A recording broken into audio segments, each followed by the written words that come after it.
Again, doesn't matter what you're on, e-bike, mountain bike, a cartel, whatever it is, just go out and don't chase Strava records as much as you're chasing a good time. Lube your chain and pump up those tires. It's time for Aging on Dirt, where we defy expectations one pedal stroke at a time. We age, but we don't have to get old, and we all want to experience the joy of mountain biking as long as possible. Are you starting to ride at an unreasonable age, getting back into it after a long layoff, or just wanting to extend how long you'll be riding? Then you're in the right place. And now, your host, Joel Zieve.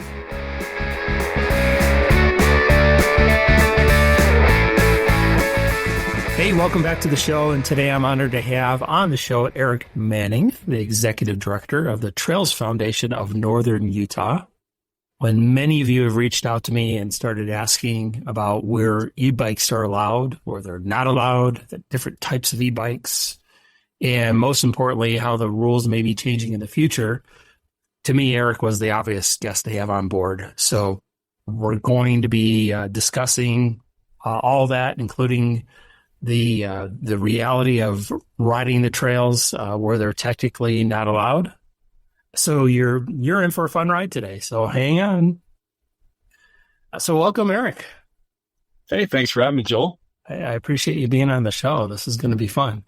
So before we get diving into the nitty gritty, I always like to get some background on all of my guests as far as trail use and mountain bike riding and things like that. So let's start with, if you're willing and able to share your age or maybe a range, just to let everybody know where you fall in relation with the rest of us.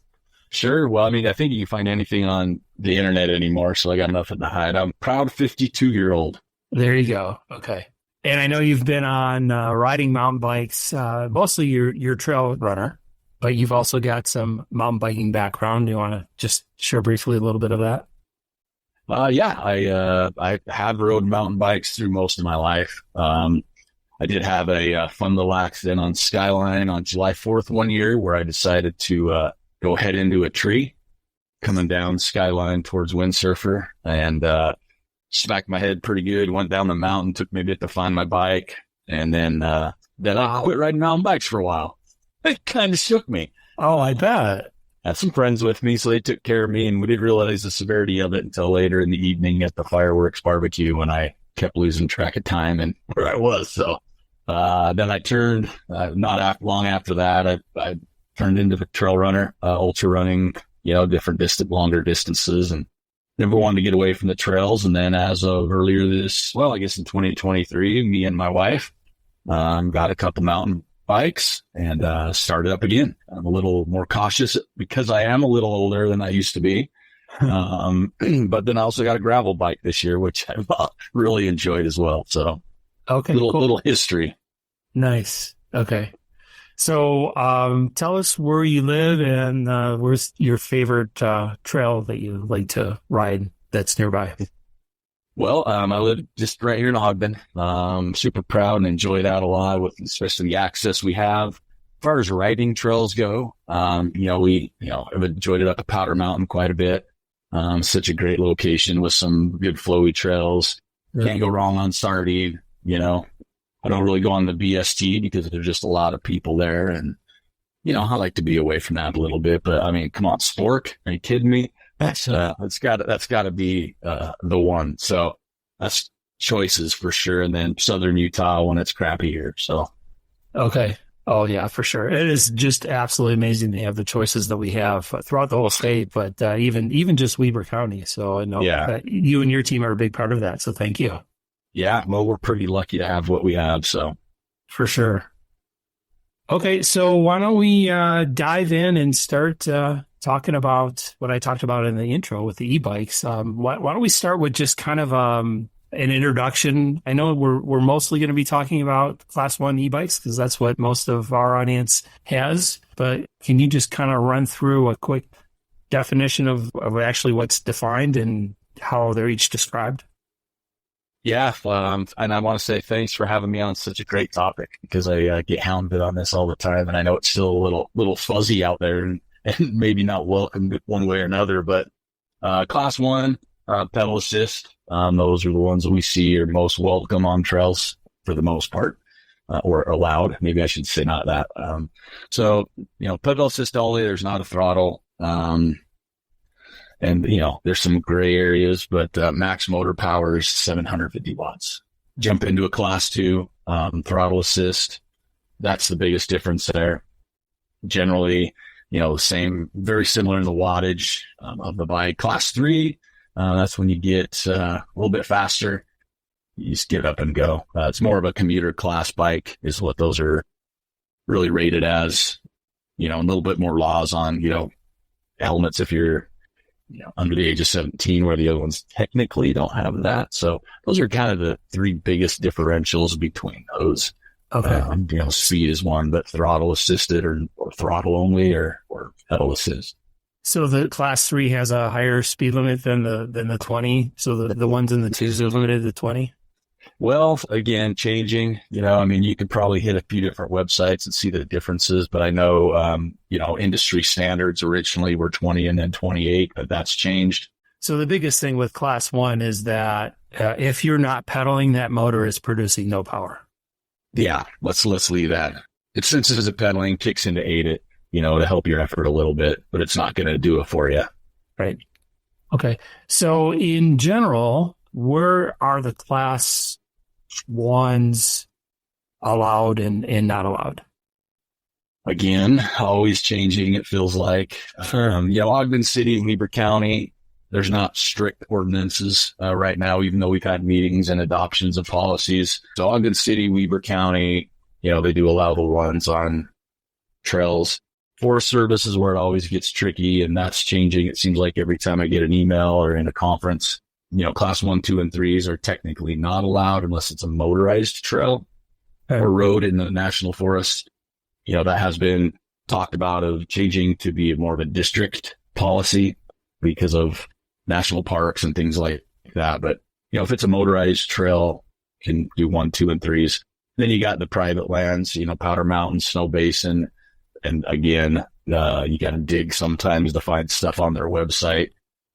Snow Basin allows e-bikes within the boundary, which again gets very tough because of Forest Service and the connecting trails of where you can and can't go. Sure. But generally, if you got a class 1, you're pretty safe. Okay. So private land, the landowner gets to define what they're going to allow and not allow. Correct. Okay. So that's where the Powder Mountain and Snow Basin come into play. Forest Service.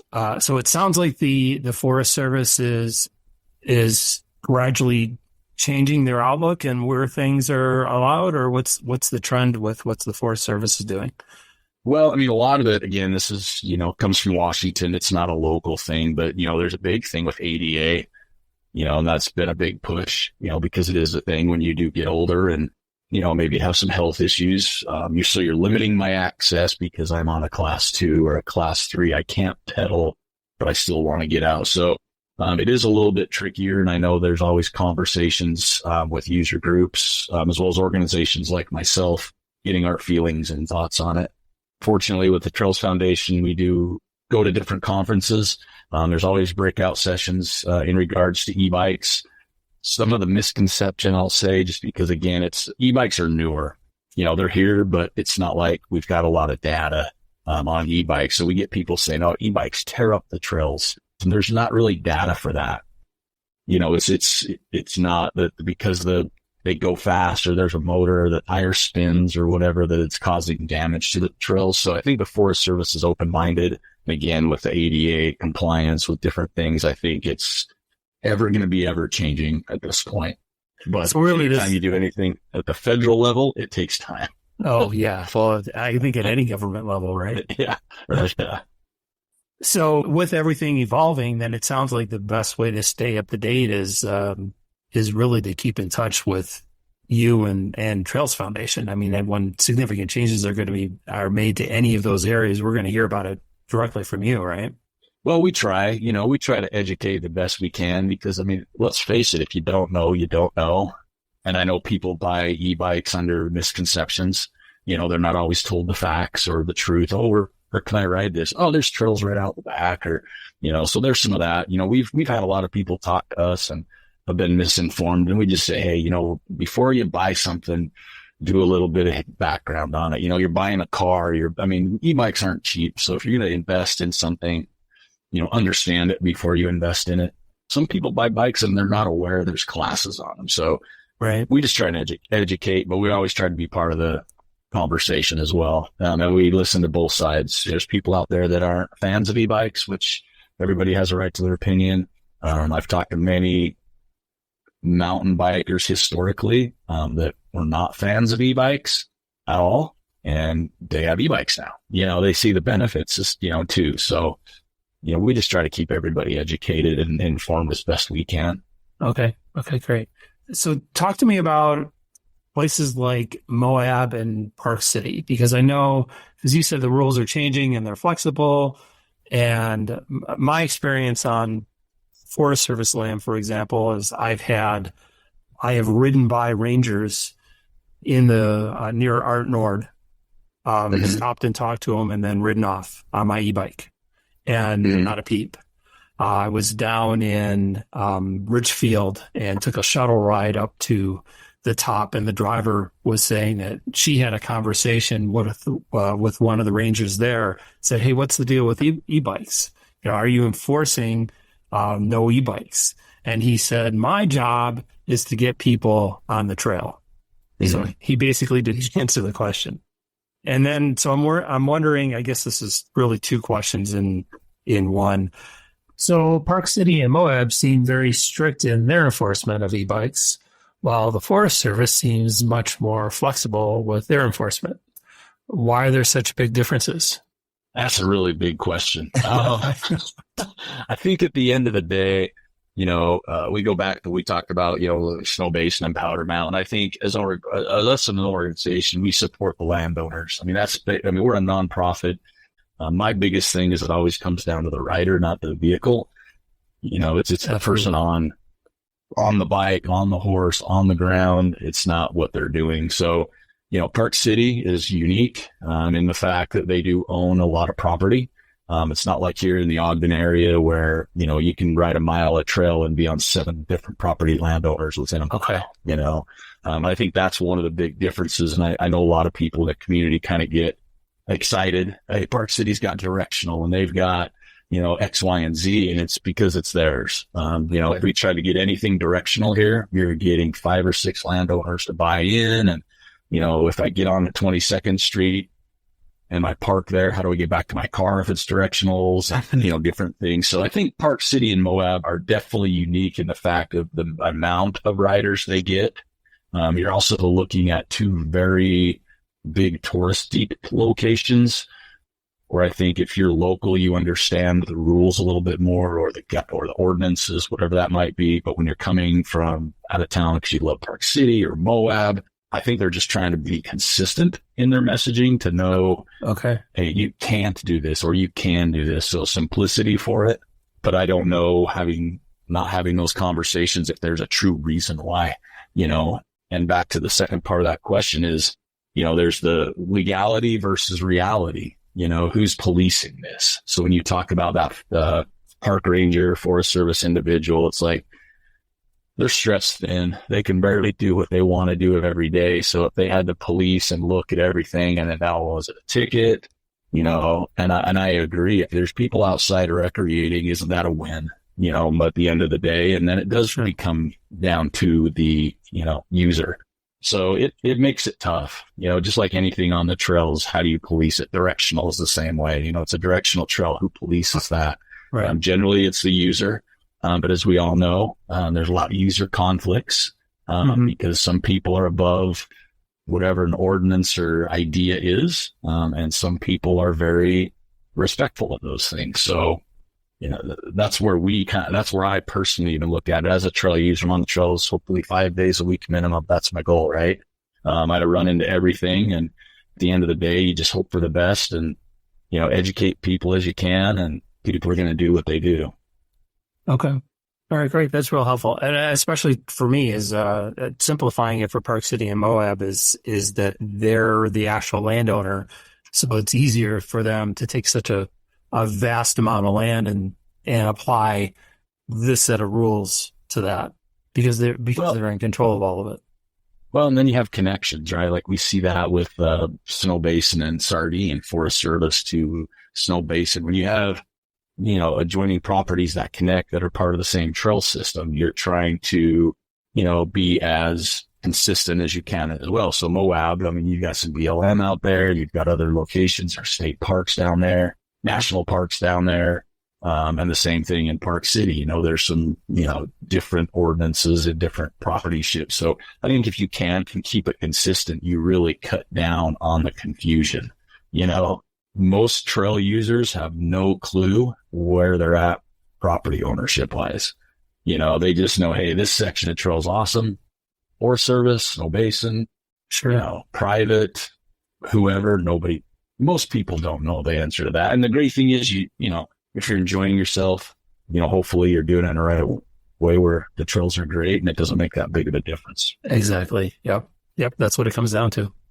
Okay. So the last thing on my radar that I wanted to ask you, Aric, is I guess, what do you see coming down the road, e-bike specific, as far as potential changes in any of the rules out there? That's another tough one. And like I said, fortunately being a part of a lot of conversations, I've been to the International Trail Summit. So you've got people from all over the United States and really the globe having this exact conversation. You see, manufacturers pushing the envelope a little bit as well. E-bikes are changing themselves. The look of them as far as like how big the batteries are and, weights and, everything else. So, in a perfect world, I think, again, it comes down to the rider. It would be nice if it was consistent, say class ones are just allowed on natural surface trails. Sometimes a great thing about e-bikes is you can explore a little bit more too, right? I mean, you don't have to work as hard. You don't get tired as quickly. So maybe you can go a little farther that day and see something maybe you haven't seen before. So I think not allowing e-bikes on trails isn't a good thing. I think it limits, what people can experience. But most of the issues we hear about from people is, oh, that guy was going too fast. I'm like, well, I've seen downhill hardtail mountain bikes going faster than that, So again, it just breaks down to the user. And I think if we could get to that level and, do better with education, maybe something at bike shops when they purchase their bike, help them a little bit. As if you've rode an e-bike, they're heavier, sometimes could be a little harder to control if you get going too fast. So I think they'll evolve as a bike more than it will as usage on trails. I think that'll get locked down, hopefully, as a consistent thing, but you'll see bikes change a lot, I think. Okay. And I like your general theme of it just coming down to of the user and their attitude. And if you really were to simplify it to Trail Foundation's saying, be nice, say hi. Just treat people the way you want to be treated, the old golden rule, and everything will work out. It's when there's conflicts and people are not nice to each other is when these things come up and people start complaining and start demanding changes to the rules. Well, and I think, whether you're on a bike, on a horse, on feet, have a dog, whatever that looks like, I think for the most part, people are on the trails for very similar reasons. They enjoy it. They want to get out in nature. They can meditate. They can get away from, being connected to the world. So I think we all get out there for very similar reasons. And I just know personally, and I have a problem sometimes, is I'll have a 3-hour run. I'm out there for 20 plus miles on a run, one of the greatest runs of my life, and have a 15-second encounter of a negative piece. And unfortunately, when I get back, that's the part I remember. Out of 3 hours, it's that interaction of 15 to 20 seconds of just not a good experience. So, right. My mentality's changed a lot. I really like to go out of my way to be a courteous trail user, even though most of the time I'm on foot, I've yielded for bikes. No issue. It's like, I'm just going to be a good person out here. It doesn't matter. As long as we communicate, everything's fine. And I think at the end of the day, that's more what it's about. And that's why I think e-bikes are personally a good thing. I think you're giving people that may not have the opportunity to get out. I mean, I would hate for someone to say, Aric, you can never run trails again, right? Right. Can't do it. You're too old. You got a bad hip, knee, whatever. I'd be devastated. I think the same thing on the bikes. If you're a mountain biker or you enjoy that, and you got a bad hip now and you can't go as long, but I can get a class 1 e-bike. Oh man, let's do this, Sure. Okay, great. Anything else you wanna add? That was kind of everything I had for you. Again, doesn't matter what you're on, e-bike, mountain bike, a cartel, whatever it is, just go out and don't chase Strava records as much as you're chasing a good time. There you go. Okay, great. Well, thanks again for being on the show, Aric. And with the number of potential topics that I've had thrown at me, I'm sure I'll probably be knocking on your door again, asking you to come on and talk about something else in the future. All right, no problem. Thanks for having me. And maybe next time it won't be such a scary topic. There you go. Throw you into the fire with the first one, right? Right away. Yeah, right. I just lost friends, so. You're good. Well, that's another lap around the bike park for Aging on Dirt. I hope you've learned something and or found this entertaining. Most importantly, go out and apply what you've learned so you can experience more joy on your bike. Remember, Joel wants your input. What topics and or guests do you want to hear? Reach out to him where you're listening to the podcast, on Facebook, or find his email/phone on his coaching website, jzmtb.com. Until next time, have fun and be safe out there.